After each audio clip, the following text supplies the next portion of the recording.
Nós vamos dar início à nossa 12ª reunião de diretoria desta federação, cumprimentando a todos, em especial a doutora Socorro Tabosa, subchefe adjunta da Subchefia de Articulação e Monitoramento da Casa Civil, da Presidência da República, o coronel Jorge Férez Kahneman, coordenador operacional adjunto da Força Tarefa Logística Humanitária no Estado de Roraima, o auditor fiscal do trabalho, Luiz Alberto Mato dos Santos, coordenador do apoio ao Conselho Nacional de Imigração e coordenador geral substituto de imigração do Ministério do Trabalho, a doutora Nilzarete Lima, coordenadora geral de serviço de acolhimento do Ministério de Desenvolvimento Social, doutor Fernando Meloto Suave, procurador da República, doutor Sebastião Roa, chefe do escritório do Alto Comissariado das Nações Unidas para Refugiados,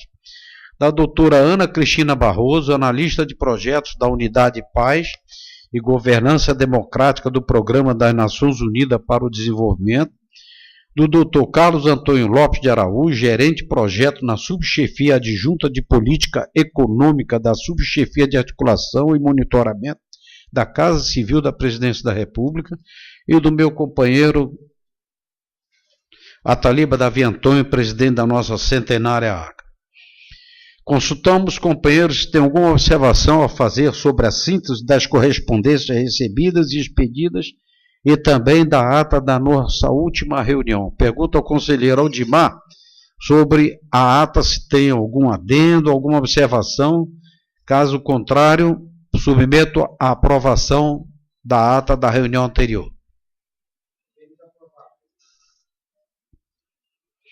Não havendo nenhuma consideração, nenhuma observação, consideramos aprovada tanto a síntese como a ata.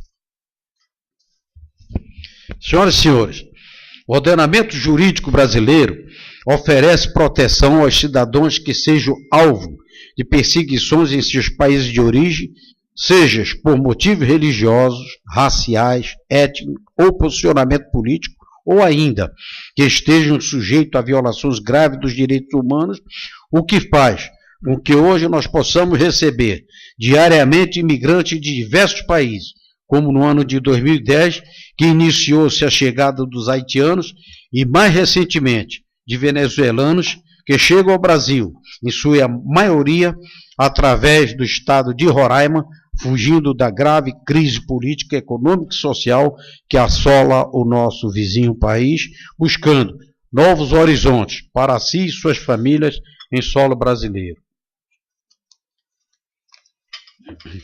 No intuito de conhecer melhor a situação, bem como buscar formas de auxiliar nossos irmãos nesse momento delicado, é que estamos recebendo hoje representantes da Casa Civil do Governo Federal e o Comissariado da ONU, que nos mostrarão um panorama geral e atualizado, esclarecendo e informando sobre as oportunidades advindas da já mencionada nova Lei de Imigração.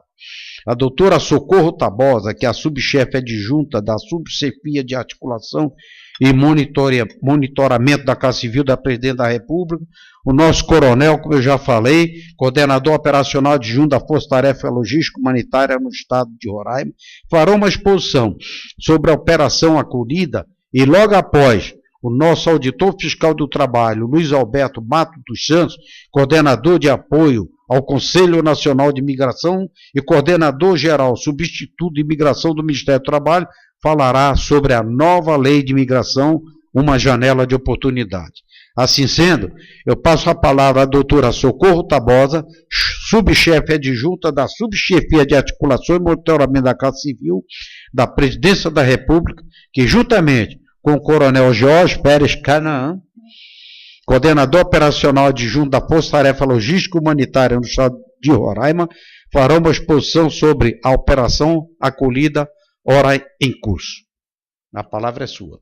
Nós estamos no Brasil inteiro, rodando todas as capitais e as grandes cidades do Brasil, apresentando a operação acolhida, as ações humanitárias que estão sendo desenvolvidas no estado de Roraima, e o apoio que o Brasil vem dando para os nossos irmãos venezuelanos, né, os imigrantes oriundos da Venezuela.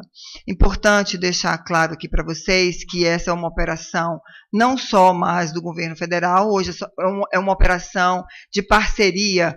Quando nós dissemos nossa operação, mas ela é uma operação em parceria com o governo federal, todos, são mais de 12 ministérios envolvidos, os governos estaduais, os governos municipais, as organizações internacionais como a Acnur, OIM, UNFPA, PNUD, as organizações da sociedade civil, principalmente, né, que são as instituições como Caritas, que em todo o Brasil estão se dispondo a receber venezuelanos e fazer as articulações necessárias para a sua integração na sociedade brasileira. Nós estamos constituindo essa estratégia de parceria com a iniciativa privada nesse momento, tendo em vista que esse projeto ele saiu dos muros do serviço público e passou a ser uma atuação do Estado brasileiro. É uma estratégia que vem sendo elogiada pela ONU e por outros países. Temos um conjunto de países aqui na América do Sul que estamos recebendo venezuelanos, né? Todos os países da América do Sul recentemente se reuniram em Lima e reafirmaram o compromisso com o povo venezuelano. Somos contra o regime que está sendo empregado na Venezuela, mas somos a favor dos venezuelanos que estão sofrendo as condições de violações de direitos humanos em seu país e têm a necessidade de migrar para um outro país. Importante deixar aqui para vocês muito claro que o Brasil é o quinto destino, né? A gente tem o primeiro destino de migração é a Colômbia, então nós tínhamos um temor que a migração para o Brasil aumentasse muito depois da eleição da Colômbia, né, que o novo presidente da Colômbia resolvesse fechar a fronteira, mas ele reafirmou o compromisso de deixar a fronteira aberta. Então, a origem primeira da migração, né, o primeiro local para onde os venezuelanos buscam é a Colômbia. Então, a Colômbia é o país que tem recebido o maior número de venezuelanos. Depois vem o Chile, o Equador, a Argentina e, por último, o Brasil. A procura é principalmente por país de língua espanhola. Geralmente eles não falam português, agora que a gente está ofertando com parcerias cursos de português, eles estão se adaptando à nossa língua. A gente trouxe um panorama geral sobre a operação, para vocês terem conhecimento, de um modo geral, das ações que estão fazendo lá e das oportunidades de parceria que podemos ter com a iniciativa privada. Este fórum de discussão nós já fizemos em São Paulo, capital, em São José dos Campos, em Curitiba e Porto Alegre. Vamos fazer em outras capitais, eu vou apresentar para vocês um pouco as datas, o cronograma que nós temos, porque nós acreditamos que, como a nossa Constituição Federal e a nossa Lei de Imigração rezam, né, que o Luiz, nosso colega do Ministério do Trabalho, vai fazer uma explanação importante para vocês, esclarecendo sobre essa Lei de Imigração, os imigrantes que estão procurando o nosso país, eles devem ter o mesmo tratamento dos nacionais. Então, a partir do momento que eles fazem a regularização migratória, eles viram um cidadão com os direitos de cidadão nacional, né? Com carteira de trabalho, com CPF, com direito ao nosso serviço de saúde universal, com direito a filhos na escola, enfim. Nossas políticas públicas estão à disposição para eles. Só apertar aqui, ok. Então, nós recebemos inicialmente a migração venezuelana para o Brasil, ela era uma relação pendular e irregular, né? Então, vocês aqui na Amazônia sabem muito bem disso, que o combustível na Venezuela era muito barato, então nós migrávamos, nós íamos para a Venezuela comprar combustível, os venezuelanos iam para o Brasil para, enfim, usar de algumas coisas no estado de Roraima, como saúde, comprar utensílios, enfim. Numa relação pendular de entradas e saídas regulares de brasileiros e de venezuelanos. A partir do finalzinho de 2016, essa migração passou a ser um pouco intensificada e em 2017, no início de 2017, nós tivemos um aumento considerável de uma comunidade indígena que não é transfronteiriça, que vocês conhecem muito bem, porque eles buscaram o município de Manaus para morar, né? Que são os indígenas Uaraus. Nós nos encontramos com uma quantidade imensa de uma população indígena extremamente carente, com crianças e adultos desnutridos e doentes, numa situação de degradação mesmo de direitos humanos, nas ruas de Boa Vista, e depois eles de Pacaraima também, depois eles migraram para lá. Isso foi no início de 2000, começou em 2015, um pouquinho, mas 2016 se acentuou. Em agosto de 2017, nós tivemos um aumento considerável de imigração para o Brasil, de imigrantes venezuelanos não indígenas, à procura de trabalho, de comida, de saúde. Então, são vários fatores que fizeram essa população vir pedir socorro no nosso país, né? Então, aqui são algumas fotos da situação que se encontrava Roraima há um tempo atrás, né? Quando nós, no início de 2017, conseguimos fazer um tratamento adequado para os indígenas Uaraus, conseguimos organizar os abrigos para eles são indígenas coletores, né? Eles ficam nas ruas vendendo seus artesanatos e pedindo, com seus filhos, em situação de uma carência absoluta. Então, o Ministério do Desenvolvimento Social organizou uma parceria com o Estado de Boa Vista, com o município de Manaus e com o Estado do Amazonas, de organizar abrigos para que esses indígenas possam ser alimentados e protegidos. Quando conseguimos organizar um pouco essa situação, nós recebemos uma imensa quantidade de imigrantes não indígenas, né, que se encontravam nas ruas. Bem, essa é um pouco do quadro de imigração, porque a gente vê muito em vários jornais que nós temos 40, 50, 100, 200, 1 milhão de pessoas no Brasil. Bem, os números da Polícia Federal não nos mostram isso, né? Então, esses números nós temos hoje 56.740 imigrantes que disseram que querem ficar no Brasil. São imigrantes que pediram regularização migratória, seja solicitação de refúgio ou de residência temporária. Depois o Luiz vai explicar um pouco para vocês sobre isso. Vocês vejam que a grande maioria é solicitação de refúgio, né? Essa é uma discussão que está sendo travada no Conselho Nacional para Refugiados, em Brasília, se discutir se eles realmente têm direito ao refúgio ou são casos de residência temporária. Essa migração, ela é por uma grave violação de direitos humanos ou é simplesmente uma migração em busca de oportunidade de trabalho, né? Esse aqui eu já falei um pouco. A contextualização do problema para vocês terem uma noção. Nós sabemos que os imigrantes venezuelanos que chegam a Roraima, por Pacaraima, eles não necessariamente ficam lá, mas uma grande quantidade fica lá. Mas vocês aqui em Manaus sabem muito bem disso, que boa parte vem para cá e não foi pela interiorização do governo federal, né? Eles estão vindo por conta própria. O estado do Amazonas é o segundo estado de preferência para a migração desses venezuelanos. Por quê? A maioria dos imigrantes migrou para o Brasil e deixou uma parte da sua família lá. Deixou uma parte da sua família na Venezuela. E veio tentar emprego, comida, enfim, ajuda no Brasil. Você vai me perguntar, Socorro, então se eu ajudar, ele vai trazer o resto da família? Não vai. Porque hoje, se eles desocuparem seus terrenos, as suas casas, o governo confisca. Por isso que eles deixam os parentes lá e vem uma parte para cá, né? Eles ficam eles não conhecem o Brasil.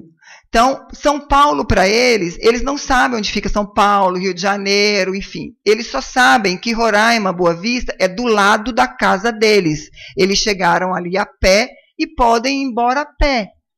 Então, o lugar mais próximo para eles, que eles podem tentar a vida, é Manaus. É uma cidade maior, porque Boa Vista é uma cidade com 300, 400 mil habitantes, Pacaraima é uma cidade de 10 mil habitantes, que saturou.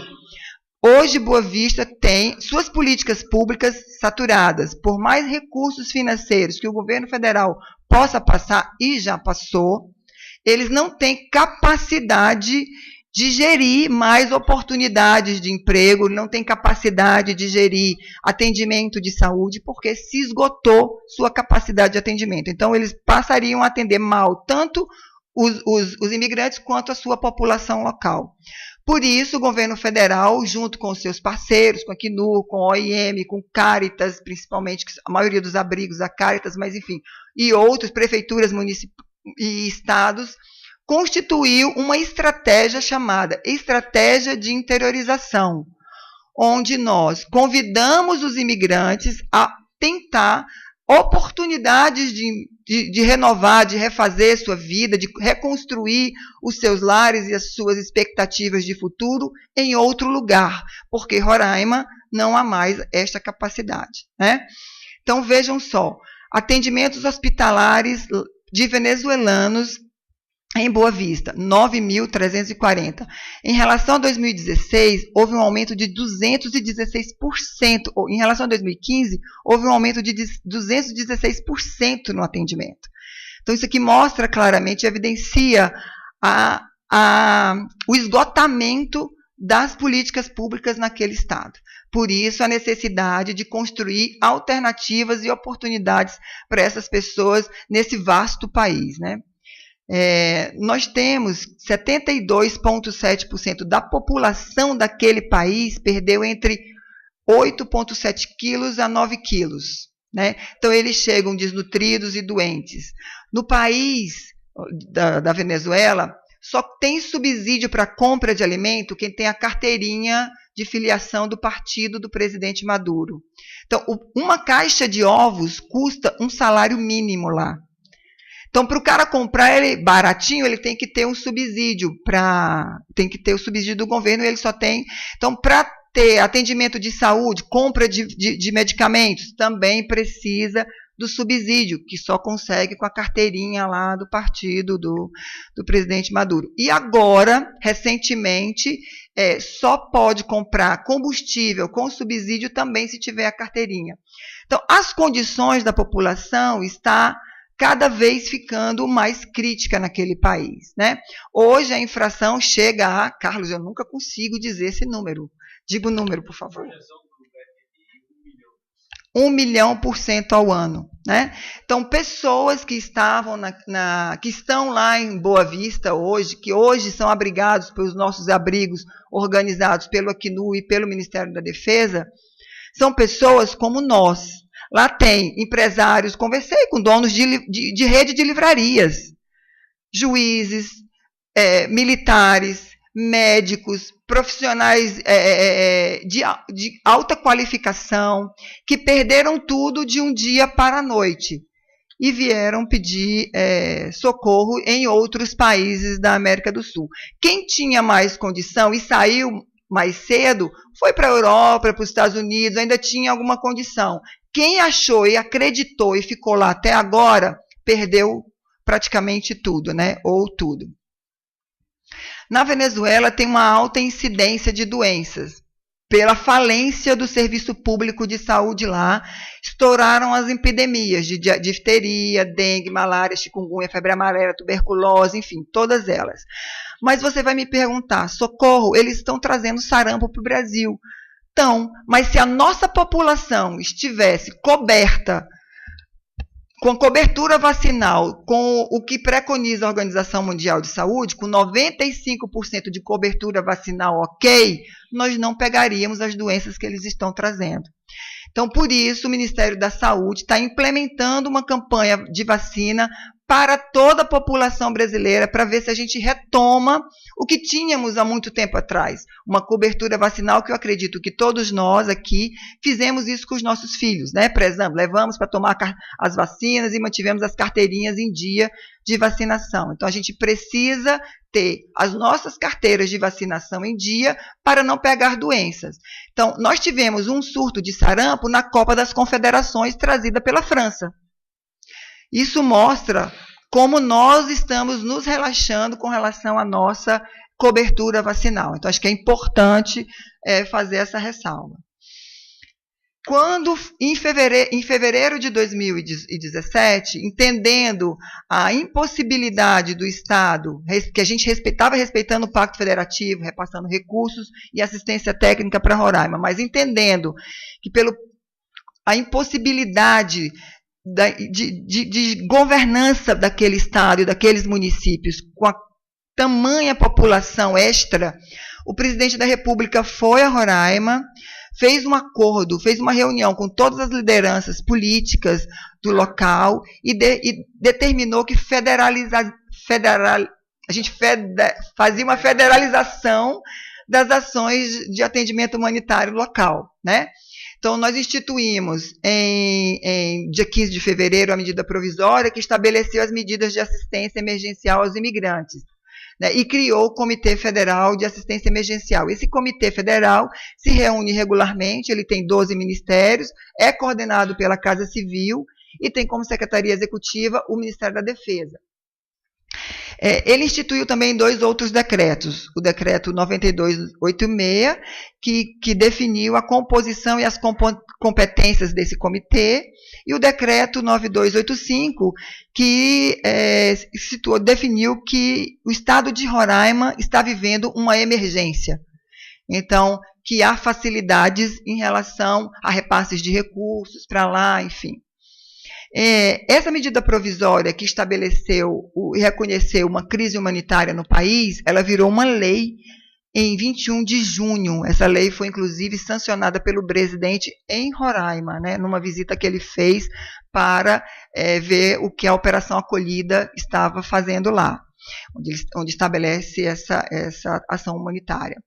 Ele instituiu também uma outra medida provisória que abriu um crédito extraordinário de 190 milhões para o Ministério da Defesa organizar toda essa operação de atendimento humanitário em Roraima, tá?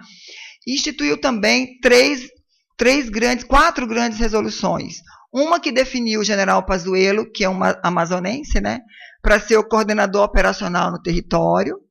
Uma outra resolução número 2, que instituiu um comitê federal, um subcomitê federal para organizar a estratégia de interiorização dos imigrantes. Uma terceira, que organizou também um subcomitê federal para constituir um grupo que iria ordenar a fronteira, né, um grupo de recepção, identificação e triagem desses imigrantes.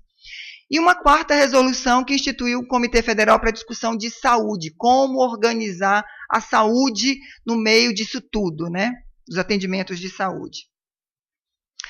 E definiu, pactuou com as autoridades do Estado 3 grandes eixos, né, o ordenamento da fronteira, que é isso, vou passar só mais um para vocês verificarem, né, um ordenamento de fronteira, que tem um subcomitê que organizou o ordenamento de fronteira, composto pelo Ministério da Justiça, Ministério da Segurança Pública, com Polícia Federal, Rodoviária Federal, Ministério da Defesa, Ministério das Relações Exteriores, Ministério da Fazenda, onde nós temos lá a questão aduaneira, mas também o Ministério da Fazenda está tirando o CPF, a Receita Federal tirando o CPF dos imigrantes, a partir do momento que eles têm a regularização migratória, o mapa para garantir a vigilância sanitária, para garantir que não entre febre aftosa no país, porque na Venezuela tem febre aftosa, o MDS, com todo o atendimento socioassistencial ao imigrante na entrada na fronteira, o Ministério da Saúde garantindo imunização a todos que entram, a imunização desses imigrantes, eles têm direito ao mesmo esquema de vacina que nós temos. Eles tomam vacina da febre amarela à poliomielite, todos. Assim ele tem interesse. O Ministério dos Direitos Humanos e o Gabinete de Segurança Institucional, que é o GSI. Tá? Um outro eixo é o acolhimento dos imigrantes. Então, lá nós temos hoje vários abrigos que eu não vou falar para não me estender, quem vai falar um pouco sobre isso é o Coronel Canaã, que está à frente dessa operação lá, junto com o General Pazuello, mas é uma mega operação que tem vários ministérios envolvidos, várias agências internacionais envolvidas e muitas organizações da sociedade civil. Vocês vão ver na fala do coronel que essas ações deixou de ser uma ação do governo federal já no seu nascedouro, porque quando a gente já apresentou às instituições essa proposta, nós já tivemos uma grande adesão e todos participaram e participam até hoje com muito afinco para garantir os direitos humanos desses imigrantes e os direitos humanos da população de Boa Vista também, né, que foi atingida por isso. E o terceiro eixo é a interiorização, entendendo a saturação das políticas públicas local. O ideal seria realmente garantir possibilidades de vida desses imigrantes em outros países, em outras cidades brasileiras. Afinal, temos 5.000 cidades brasileiras. Para você ter uma ideia, o Equador recebe 3 vezes mais do que o Brasil e é um país pequenininho, com um PIB muito menor do que o nosso. Está fazendo também o trabalho dele, né, muito parecido, e não tem interesse de fechar a fronteira. Então, o Brasil é um país muito grande, eu acho que a gente precisa garantir que esses imigrantes reconstruam sua vida na sociedade brasileira em qualquer outro lugar do país. Para isso, a gente construiu essa estratégia de interiorização, que também tem parcerias com organismos da sociedade civil, tem 7 ministérios envolvidos, tem parceria com a Acnur, com a OIM, enfim. São fotos que eu vou passar, porque o Coronel tem fotos melhores e mais atualizadas, né? Essa aqui da Operação Acolhida também eu vou passar, dos abrigos. E vou entrar na interiorização, né? A estratégia de interiorização seria, né, oferecer maiores oportunidades de inserção socioeconômica aos imigrantes venezuelanos e diminuir a pressão sobre os serviços públicos de Roraima. Em nenhum momento nós conversamos com o imigrante dizendo, nós vamos te arrumar emprego, porque nós não vamos arrumar emprego. Nós vamos dá-lo oportunidade de ir para um outro lugar, uma outra cidade, onde lá tem mais oportunidades de emprego do que Boa Vista. Né?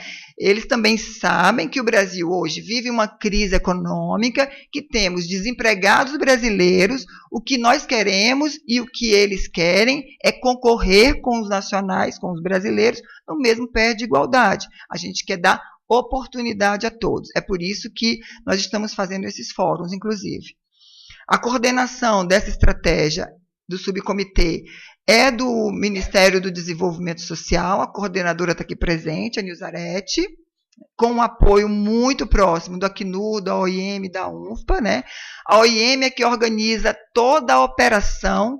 Esses imigrantes, eles são todos cadastrados quando eles entram no abrigo. Hoje eles estão sendo cadastrados lá na fronteira, quando a gente montou o posto de fronteira. O Acnur faz o cadastro de todos eles, inclusive com aquele negócio da íris, né? Como é que chama? Biometria, estão todos cadastrados. Ali é cadastrado sua formação também, sua experiência profissional, enfim. Então, pelo cadastro, já lhe é perguntado, você tem interesse de ir para outro estado do Brasil? Se tem, então ele fica no banco de dados, no banco de espera. Quando surge vaga de abrigamento naquela cidade que ele quer ir, ele é automaticamente inserido na interiorização para aquele lugar. Quem faz toda essa operação é a OIM, que faz a sensibilização, apresenta o local para ele. Eles imaginavam que São Paulo tinha praia, né? Eu quero ir para um lugar de praia, quero ir para São Paulo.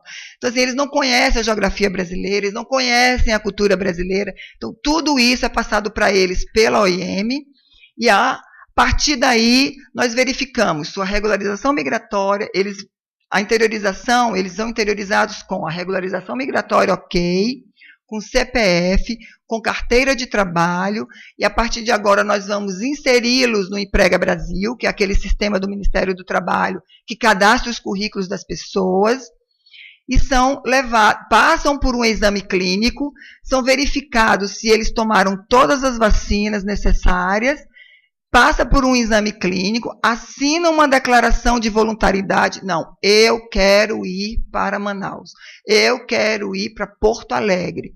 E a Força Aérea Brasileira disponibiliza um avião e nós levamos, né? Antes de tudo isso, tem todo um diálogo com o município, com o Estado e com a sociedade civil daquele município que vai receber, para saber se eles podem receber, né? Você pode receber algum imigrante da interiorização, você tem vaga de abrigo que possa abrigá-lo até ele ter condições de viver sua vida independente, sem mais ser tutelado por ninguém, que ele consiga emprego, que ele possa sair, alugar uma casa e viver independentemente. A prefeitura e o Estado dizem ok, as organizações da sociedade civil lá dizem ok, e essa cidade passa a entrar no rol de interiorização e passa a ser apresentado para esses imigrantes que eles podem ir para essa cidade se eles tiverem interesse. Hoje, nós começamos a interiorização em junho, abril, né? Acho que foi em abril, se não me engano. Nós tivemos um pequeno problema, que foi no início, quando a gente ia iniciar o processo de interiorização, nos deparamos com uma epidemia de sarampo em Roraima, e por uma definição do Ministério da Saúde, todos tiveram de cumprir quarentena, né? Não podíamos levar pessoas doentes de sarampo ou com suspeita de sarampo para nenhuma cidade do Brasil. Então, nós iniciamos o processo com retardo, né? Um pouco retardo, mas nós temos essas instituições parceiras que receberam imigrantes já, inclusive, mais de uma vez. Por exemplo, posso dar um exemplo muito claro para vocês, Cuiabá, o Centro Pastoral do Imigrante, ele recebeu inicialmente 30 pessoas, as 30 pessoas se empregaram imediatamente, 30 dias depois não tinha mais ninguém no abrigo, nós mandamos mais de 30 pessoas para lá, pouco tempo depois todos estavam empregados, lá tem um campo muito vasto no campo da agricultura, eles já estavam empregados, a gente já mandou outros 30, então a ideia é fazer esses abrigos girarem, né?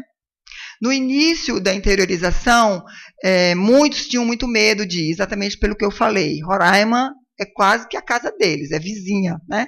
E eles tinham medo de ir para São Paulo. Chegavam para a gente e perguntavam, quanto custa uma passagem de São Paulo para Roraima? Isso já pensando de visitar a família, né? Uns 2, 3 mil reais. Então não vou, porque eu nunca vou conseguir esse dinheiro. Então, assim, não é bem assim. A perspectiva deles é muito limitada, eles têm muito medo ainda do diferente, né? Eles não conhecem a cultura, não conhecem a língua. Por que eu vou acreditar em você? Né? Você está me convidando para ir para São Paulo. Mas, enfim, os que toparam foram, muitos já se empregaram, nós temos um relatório positivo do Acnur, inclusive, grande maioria deles. Os que foram para Brasília, foram 50 pessoas para Brasília, 26 em idade laboral, foram no final do mês passado. Nós já temos 20 empregados, formalmente. Né? Então, a sociedade, a iniciativa privada está ajudando e colaborando de diversas formas. Importante também deixar claro que não só emprego formal, nós estamos articulando com o Ministério do Trabalho também a economia solidária, inclusive por conta dos indígenas, que normalmente eles não vão para o mercado formal, até porque a maioria deles não tem regularização migratória. Então, formação de cooperativas, né, é muito importante. Estamos com o Ministério da Indústria e Comércio, trabalhando também iniciativas de microcrédito para eles montarem seus próprios negócios. Estamos construindo estratégias de oportunidades, porque a interiorização não pode ser, eu vou tirar o abacaxi, desculpe a expressão, eu vou tirar o problema de Roraima e jogar em Manaus, jogar no Porto Alegre. Não pode ser assim. Né? Tem que ser responsável, tem que ser colado com uma estratégia que possa gerar oportunidade para essas pessoas. Não me entendam que eu estou pedindo privilégios para um imigrante. Estou colocando na mesa possibilidades de oportunidades ou de igual oportunidades. Né?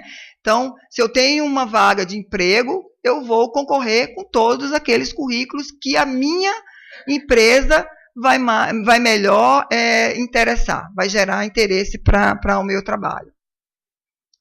Então, nós, colados à interiorização, temos a estratégia dos seminários de sensibilização do empresariado brasileiro para a contratação de imigrantes.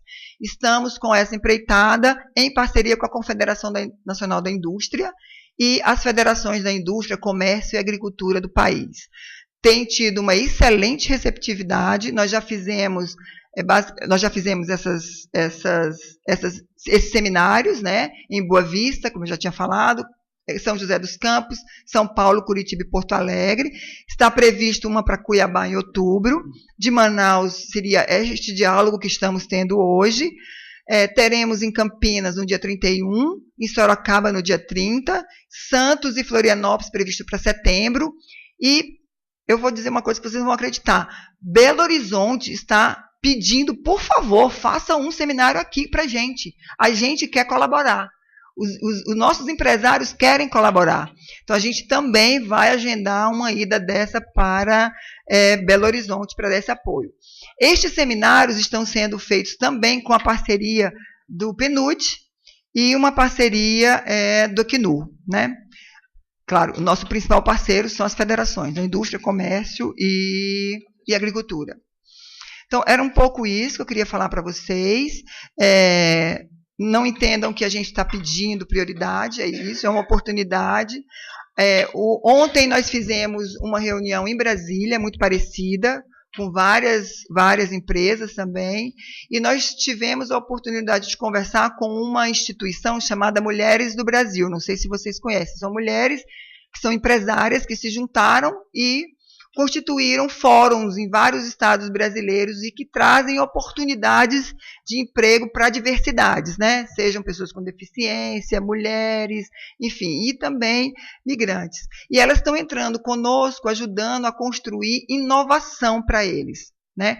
Então, nós estamos levando também para Roraima um laboratório de informática para fazer capacitação à distância para todos os que estão lá. Estamos negociando também com o SEBRAE, com o Sistema S, capacitação tanto profissional quanto da língua portuguesa para os migrantes em todas as cidades que a gente já encaminhou imigrantes, não só para Boa Vista, mas para cá, para Manaus, para São Paulo, para Paraíba, para Pernambuco, para todos aqueles estados que a gente está encaminhando. E vamos poder usar uma das tecnologias de inovação, que é a videoconferência para entrevista. E estamos abrindo uma modalidade de interiorização agora, que é para aproximação familiar e de parceria, né? Porque as famílias se partiram também em Boa Vista na interiorização. Então, ficou, por exemplo, a mulher e os filhos em Boa Vista e o marido foi para São Paulo. Hoje, o marido está empregado, alugou uma casa e nós estamos levando a família para ficar com ele.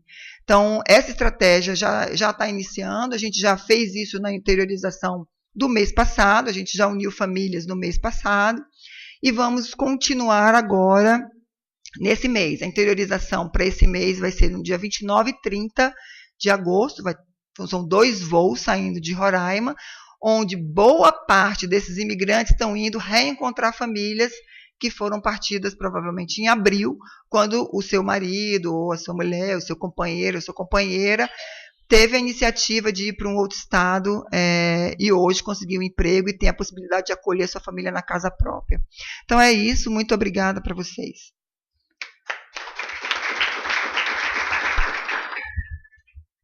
Em março, eu fui chamado para a Operação Acolhida, para permanecer 3 meses. Estou completando o 5º mês e não tenho tempo para retornar. Então, missão dada, missão cumprida, e nós estamos ali para contribuir. E eu vou procurar ser bastante rápido, que o objetivo é que os senhores, para que possam participar, possam nos ajudar, tem que conhecer a operação, tem que conhecer o que está ocorrendo. Tá? Então, eu começo aí no nosso logotipo, que tem as cores do Brasil, não tem símbolo de nenhuma agência, empresa, exército, marinha. Então, é uma mão acolhendo para dentro do país, cuja bandeira, propositadamente, ela não está fechada embaixo.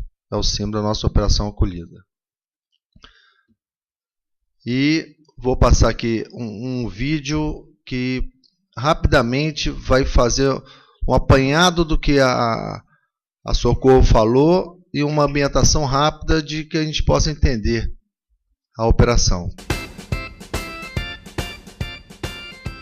Vamos entender o que é a Operação Acolhida. Um grande fluxo de imigrantes provenientes da Venezuela, atravessando a fronteira em direção ao Brasil, mudou o cenário do estado de Roraima. Então, o presidente da República assinou, em fevereiro de 2018, uma medida provisória que trata da assistência emergencial para o acolhimento a pessoas em situação de vulnerabilidade. Logo após, também foram assinados 2 decretos. O primeiro reconhece a situação de vulnerabilidade provocada pela crise humanitária na Venezuela. E o segundo cria o Comitê Federal de Assistência Emergencial para acolhimento a pessoas em situação de vulnerabilidade, o qual define que a presidência do comitê está a cargo da Casa Civil da Presidência da República, que coordena os trabalhos de outros 11 ministérios. Ao Ministério da Defesa, coube a Secretaria Executiva, prestando o apoio administrativo e operacional às ações. A Operação Acolhida, que tem por objetivo recepcionar e apoiar os imigrantes desassistidos, necessitou da criação de uma força-tarefa. Com isso, as 3 Forças Armadas, Marinha do Brasil, Exército Brasileiro e Força Aérea Brasileira foram acionadas para compor a Força-Tarefa Logística Humanitária para o Estado de Roraima, composta também por agências nacionais e internacionais e organizações não governamentais. A Força-Tarefa presta apoio logístico em transporte, alimentação e saúde, bem como suporte para o processo de interiorização dos imigrantes, além de realizar trabalhos de triagem, identificação e imunização dos venezuelanos, e construção, recuperação e ampliação de abrigos. Então a missão da Força-Tarefa esse verbo tem destacado intencionalmente, é cooperar com os governos. Governo federal, municipal, estadual, com todas as prefeituras dos 15 municípios do estado, para acolhimento de imigrantes, e independentemente da nacionalidade, né, normalmente proveniente da Venezuela, seja cubano, haitiano, ou seja, uma maneira lógica que a maioria quase que absoluta é de venezuelanos. E pessoas assistidas, né, aquela família, aquele imigrante que vem com carro próprio, tem condições de pegar um voo, de até estar acessando um outro país pelo Brasil, que às vezes é mais barato, isso aí não é o nosso foco. É aquela pessoa que veio, não tem como continuar se movendo ou continuar se mantendo um aluguel, ou aquele mesmo que vai direto para a rua. Nós temos a intenção do nosso comandante, João Pazuello, que é trabalhar sempre com sinergia com os órgãos governamentais, não governamentais, internacionais, com as entidades em geral, na preparação, montagem e execução das ações de ajuda humanitária. E esperamos que o ordenamento da fronteira, o fluxo seja controlado, uma coisa que nós já estamos obtendo, com todos os imigrantes assistidos nos diversos abrigos. Ainda não logramos isso, que ainda tem gente na rua e tem abrigos em construção, e estando em condições de serem absorvidos pelo sistema de ensino, mercado de trabalho, pelo retorno voluntário para o seu país ou interiorização, que é o mais importante, que é o foco, que eu gostaria que os senhores vissem essa apresentação nesse principal foco. Não adianta nada a interiorização ou a absorção do mercado de trabalho andar numa velocidade inferior ao abrigamento, que o abrigamento ele não vai aguentar. A fronteira está ordenada, quem chega ali está sendo vacinado, controlado. E se do abrigamento não sair alguma coisa, a gente não tem capacidade, principalmente no estado, principalmente na capital Boa Vista, de absorver tanta gente. Hoje nós temos 4.600 pessoas abrigadas, e que imaginem os senhores se elas estivessem na rua hoje, o caos estaria a cidade. E eu arrisco dizer que é a maior operação até hoje feita no Brasil interagências. Tivemos a Copa do Mundo, tivemos as Olimpíadas, com um grande número de participantes, mas num período determinado local. Então, nós temos aqui no nível federal as principais agências, os senhores podem ver aí na tela, a parte estadual, CAE, Eletrobras, Corpo de Bombeiros, próprio governo, a prefeitura, muito parceira, o Conselho Tutelar, Guarda Municipal, Polícia Federal, Rodoviária Federal, Força Nacional de Segurança, Polícia Militar, Polícia Civil, vários organismos internacionais, muitos foram lá reconhecer, avaliar, retornar ao seu país para apresentar o que viram, para retornar ou não, de acordo com a avaliação, com a ACNUR, o SAID, OIM, UNFPA, a Aves é a última que chegou, uma italiana. Temos várias organizações não governamentais, muito atuantes, Fraternidade Internacional, Sem Fronteira, ONGs que permitem que o familiar, que o imigrante ligue para ser em contato com a sua família, através de telefone, internet, ONGs que trabalham com soropositivos, ONGs que trabalham com mulheres, com grávidas, Médicos Sem Fronteiras, as igrejas, participação muito forte, independentemente da religião, né, trabalhando juntos, sem competitividade, sem aquela recrutamento, pregação, pelo contrário, metodistas, mormons, adventistas, católico, a Caritas, Espírita, o Rotary, a Cruz Vermelha, Exército da Salvação e outras entidades como as pastorais da criança, do imigrante, universitária, o Instituto de Imigração de Direitos Humanos, Jocum, APAI, SENAC, SESC, as universidades, com exemplo, curso de medicina, os alunos indo lá, ajudando no atendimento médico, e ultimamente agora a Empresa Brasileira de Serviços Hospitalares, iniciativa do Ministro da Educação, Ministério da Educação, que essa empresa ela gerencia os 40 hospitais universitários existentes no país. Estão indo lá no final desse mês, fazer um grande mutirão e, de repente, uma parceria mais permanente. Os senhores têm a ideia da grandeza, da abrangência da operação, que tem o objetivo recepcionar, identificar, triar, imunizar, abrigar e interiorizar. É uma operação conjunta, quando nós falamos que é conjunta, porque envolve as três forças: Exército, Marinha Aeronáutica, interagências e natureza humanitária. Então, as Forças Armadas elas estão realizando duas grandes operações lá. A Operação Acolhida, a Mão Amiga, e, ao mesmo tempo, a Operação Controle, com patrulhamento na fronteira, prevenção de ilícitos transfronteiriços, destruição de garimpos ilegais, ou seja, paralelamente, existe alguém cuidando da gente para que possamos trabalhar de, essencialmente, natureza humanitária. Isso aqui é um desenho geral, né, que eu vou explorar praticamente numa fotografia. Pacaraima, para quem não conhece, a cidade fica na fronteira, 17 quilômetros depois de Pacaraima, temos a cidade de Santa Helena do Airém. São cidades transfronteiriças, tem brasileiro que mora em Santa Helena, mas trabalha no Brasil, ou o contrário, ou crianças que moram na Venezuela e estudam no Brasil, ou seja, cidade transfronteiriça como qualquer outra.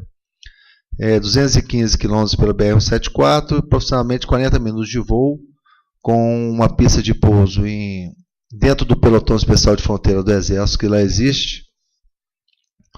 E assim está estruturada a cidade. Nós temos aqui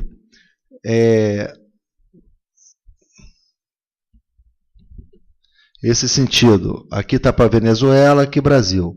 O imigrante chega pela BR-174, ou melhor, qualquer um chega e vai para esse posto de recepção.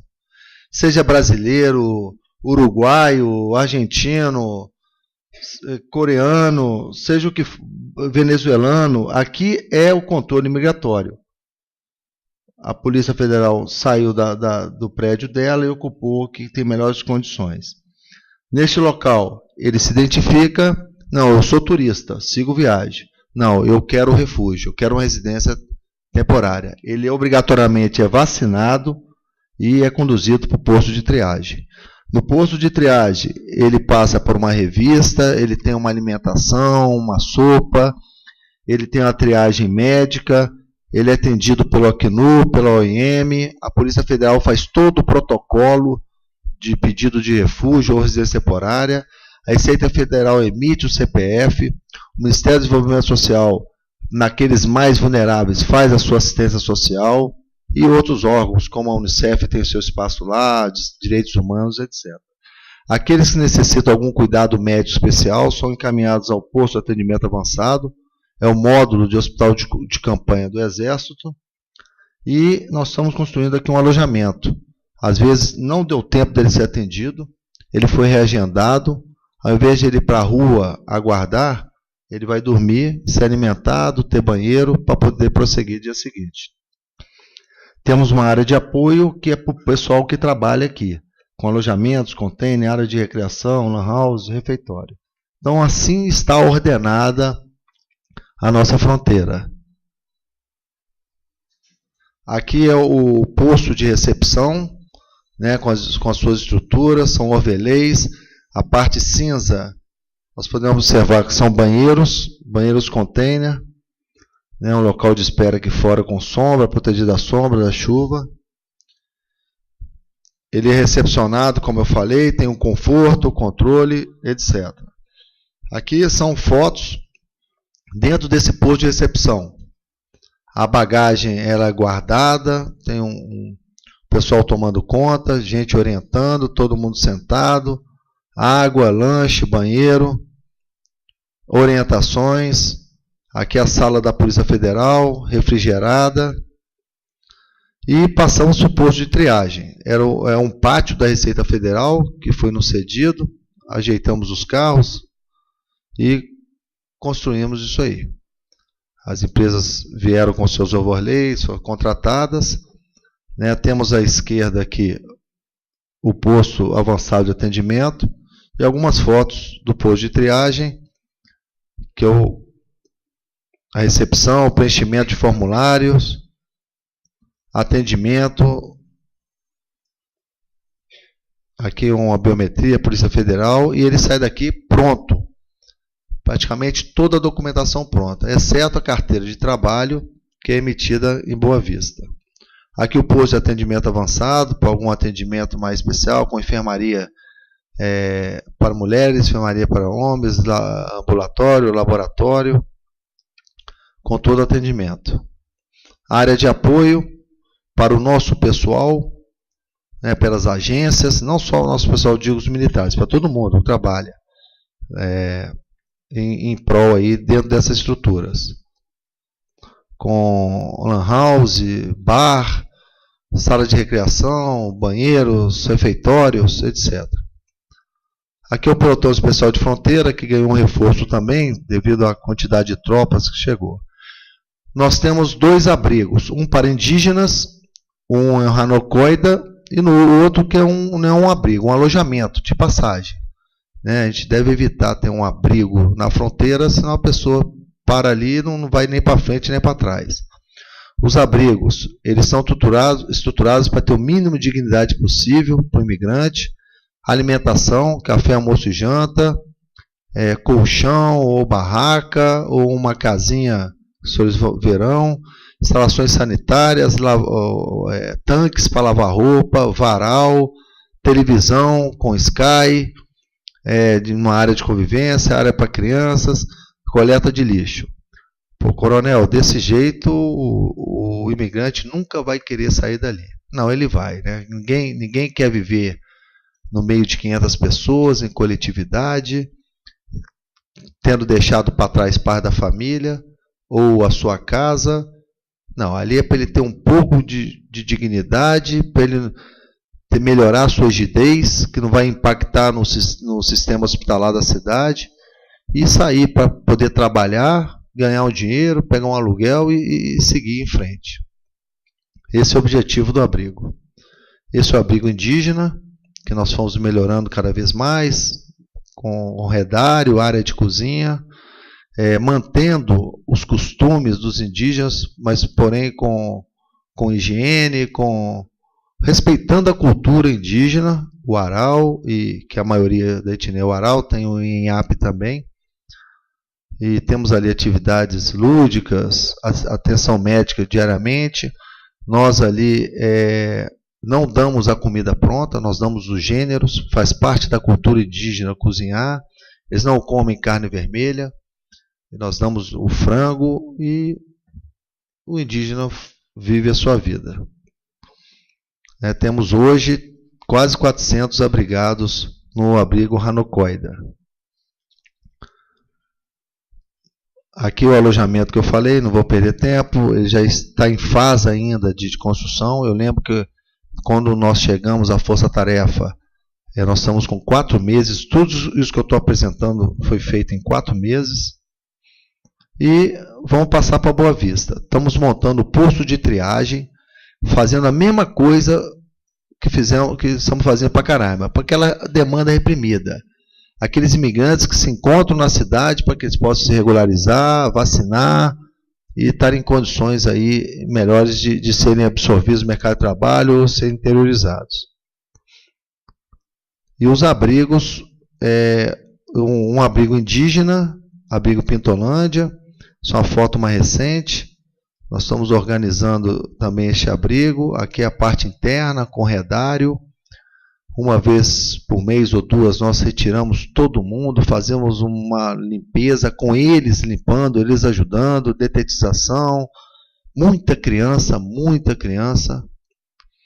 e melhorando as condições de higiene, de saúde, etc. Temos hoje 643 nesse abrigo indígena. Existe uma equipe da CETRABS que permanece lá, a ONG Fraternidade, e a equipe das Forças Armadas permanece 24 horas no local. Esse abrigo Tancredo Neves era um ginásio onde o governo do estado teve que tirar o pessoal da rodoviária, dos locais públicos, e foi uma ocupação desordenada que culminou durante meses uma favelização, drogas, crianças misturadas com droga, com esgoto, céu aberto, cooptação do Comando Vermelho. Tudo que os senhores podem imaginar, tinha aqui dentro. Por isso que abrigo está escrito entre aspas, né? Isso aqui nunca pode ser considerado um abrigo. A força-tarefa, ela chegou 4 horas da manhã, e 3 dias seguidos, sem parar, às 9h41 do terceiro dia, nós, 21h41, colocamos de volta o último abrigado nessas condições. Tinha gente que conheceu o abrigo antes, quando vai ali, às vezes se emociona, ou não sabe onde está, o que era isso aqui antes, etc. Então aqui nós temos banheiros, barracas, área de convivência, bicicletário, por aí vai. Aí rapidamente são os outros abrigos, abrigo Hélio Campos, da Fraternidade Sem Fronteiras, uma ONG bastante atuante, com a sede em Mato Grosso, que atua na África também, que nós fazemos o mesmo tipo de apoio. Aqui o abrigo Jardim Floresta, 631 imigrantes, famílias, muita criança. Temos o abrigo São Vicente também para famílias, 430, numa área cedida pela Igreja Consolata. Temos o abrigo Nova Canaã, também para 406 pessoas mais ou menos, para famílias, muita criança também nesse abrigo. E hoje ele foi uma melhoria, nós colocamos overlays em cima das barracas da ONU para dar uma proteção melhor aí da chuva e do sol. Está assim hoje, 420. Esse abrigo Latif Salomão é um abrigo que nós chamamos ele de temporário, porque existe uma praça chamada Simão Bolívar, na Avenida Venezuela, né, em que tínhamos ali mais de 1.000 pessoas há meses em condições super precárias. E a gente não conseguia tomar uma providência que não tinha onde colocar. Depois que nós conseguimos 2 locais, o Latif Salomão e o Santa Teresa, que eu vou mostrar mais na frente, e tínhamos certeza que tínhamos 900 pessoas na praça, nós chegamos às 3 horas da manhã no domingo, retiramos todo mundo e abrigamos. Esse Latif é só para adultos, ou casais sem filhos, ou transexuais. Tem beliches, iglus, etc. 480. E o abrigo Santa Teresa, que ele é 100% homens. 500 homens. Ou seja, tudo que sobrou ali na praça foi para lá. A gente chama de Teresão. Tem uma ação mais enérgica ali para manter a disciplina, né, apoiando aí a ZONG e para manter as regras do abrigo. Tudo tem regra, tem horário de refeição, eles que fazem a limpeza dos locais onde eles usam, eles auxiliam na distribuição de alimentação, etc. Está aqui o interior do abrigo Santa Teresa. E aqui é apenas um vídeo rápido sobre a retirada do pessoal da praça e a absorção nesse abrigo.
Essa operação em conjunto com a Prefeitura, com o Acnur, com ONGs, com a Fraternidade, sem a qual não teria sido possível.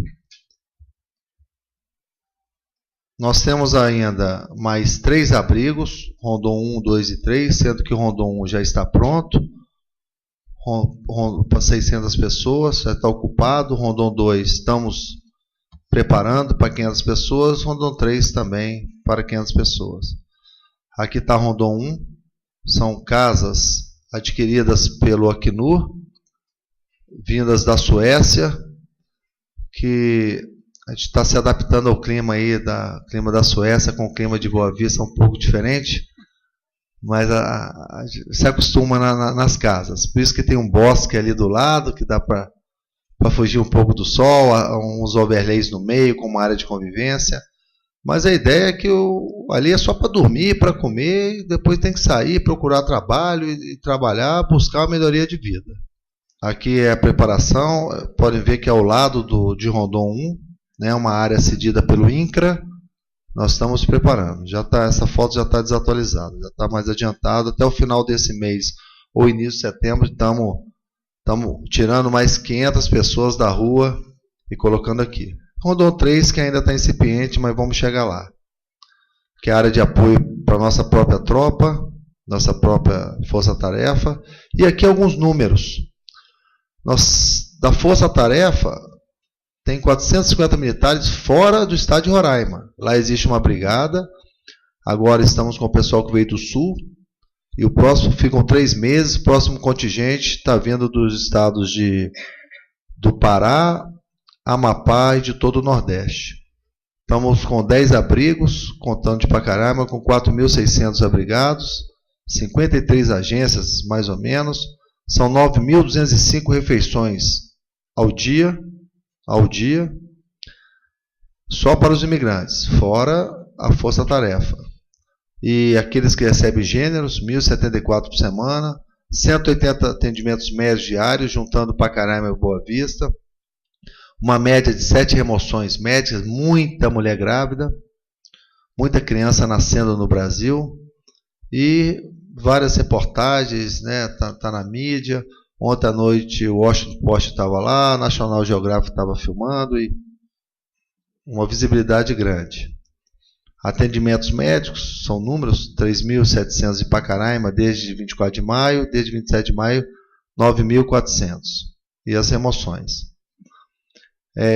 Eu queria dar um exemplo, né? A gente vê muito número por aí, mas quem tem realmente os números é quem está trabalhando lá. Então isso aqui é um dia, anteontem, 14 de agosto.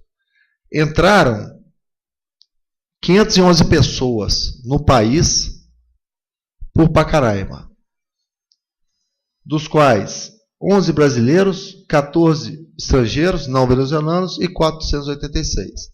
Ao mesmo tempo que saíram 186. 3 brasileiros, 45 e 138 venezuelanos. Desses 486, 235 se declararam turistas residentes temporários, ou seja, vão prosseguir. E esses 139 entraram no fluxo migratório, pedido de refúgio. E dentro desses, tem gente ainda que tem alguma estrutura, algumas condições de ter um aluguel, de buscar, e uma minoria que vai para a rua. Aqui são outros, aqui os dados do posto de triagem, aquele posto do fluxo, dos pedidos de refúgio. Foram emitidos 71 refúgios, 59 temporárias, 130 CPFs. Pessoas que não conseguiram terminar o processo retornam, 137. E o trabalho das 2 agências, 50 atendimentos do Ministério do Desenvolvimento Social, na parte de triagem social, o trabalho demorado, o trabalho delicado, às vezes exige até uma privacidade.